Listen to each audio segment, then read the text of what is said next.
എന്നാൽ പിന്നെ ഇന്നത്തെ ഡിന്നറിന് ഇതുണ്ടാക്കിക്കോളൂ. ബട്ടർ നാനും ബട്ടർ ചിക്കനും രണ്ടും ബട്ടറാണ്.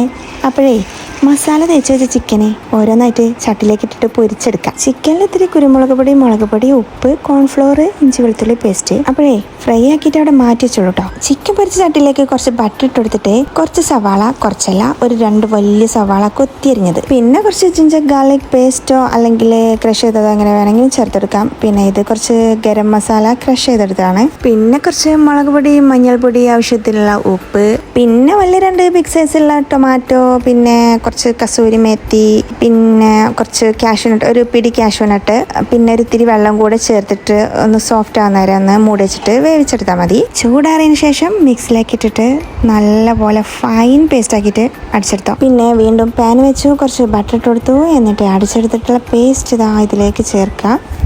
കൂടെ തന്നെ മിക്സിയുടെ ജാറിലേക്ക് കുറച്ച് വെള്ളം ഒഴിച്ചെടുത്തിട്ട് അത് മുഴുവനായിട്ട് അതിലേക്കാണ് ആഡ് ചെയ്തോളൂ. ആവശ്യത്തിലുള്ള ഉപ്പൂടെ ചേർത്തിട്ടേ ഫ്രൈഡ് ചിക്കൻ അതിലേക്ക് തട്ടി കൊടുത്തോളൂ കേട്ടോ. പിന്നെ അവസാനമായിട്ടേ കുറച്ച് ഫ്രഷ് ക്രീം.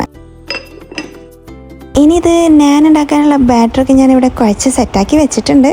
അതിങ്ങനെ പൊങ്ങി വീർത്ത് വന്നിട്ടുണ്ട്. അപ്പോൾ അതിനൊക്കെ ഒന്ന് കുത്തി പരിവാക്കിയിട്ട് ശരിയാക്കിയെടുത്തു. എന്നിട്ട് ഇനി ഇങ്ങനെ ഓരോ ആവശ്യത്തിലുള്ള ബോളാക്കിയിട്ട് അതിൽ നിന്ന് എടുക്കാം. അത്യാവശ്യം ഒരു വലുപ്പത്തിൽ പരത്തിയിട്ട് അതിനെങ്ങനെ നൈഫ് വെച്ചിട്ട് രണ്ടാക്കിയിട്ട് കീറി കൊടുക്കുക. എന്നിട്ട് ഉണ്ടാക്കിയതൊക്കെ ഇങ്ങനെ സൈഡിലേക്ക് അങ്ങനെ മാറ്റി വെച്ചോളൂ. അപ്പോഴേ ഈ നാൻ ഉണ്ടാക്കാനൊക്കെ ഈസി അല്ലേ? എന്നാൽ പിന്നെ നോക്കിക്കണ്ട, വേഗം ഉണ്ടാക്കിക്കോ. അതിൻ്റെ കൂടെ കോമ്പായിട്ട് ഈ ബട്ടർ ചിക്കനും കൂടെ അണ്ട് ഉണ്ടാക്കിക്കോ. എല്ലാം റെഡിയാക്കി എടുത്തതിന് ശേഷം ഇതാ ഇതുപോലെ കുറച്ച് ബട്ടർ മെൽറ്റാക്കിയിട്ട് കുറച്ച് മല്ലിയിൽ അരിഞ്ഞെടുത്തിട്ട് അതിൻ്റെ മേലെ നല്ലപോലെ ഇതുപോലെ ബട്ടർ തേച്ചെടുക്കുക. അപ്പോഴാണ് ബട്ടർ നാനായിട്ട് മാറുള്ളൂ. എന്നാൽ ശരി, ഞാനിതൊന്നാണ്ടേ കഴിക്കട്ടെ കേട്ടോ. അടിപൊളി ബട്ടർ നാനും ബട്ടർ ചിക്കനും കഴിച്ചാക്കാം.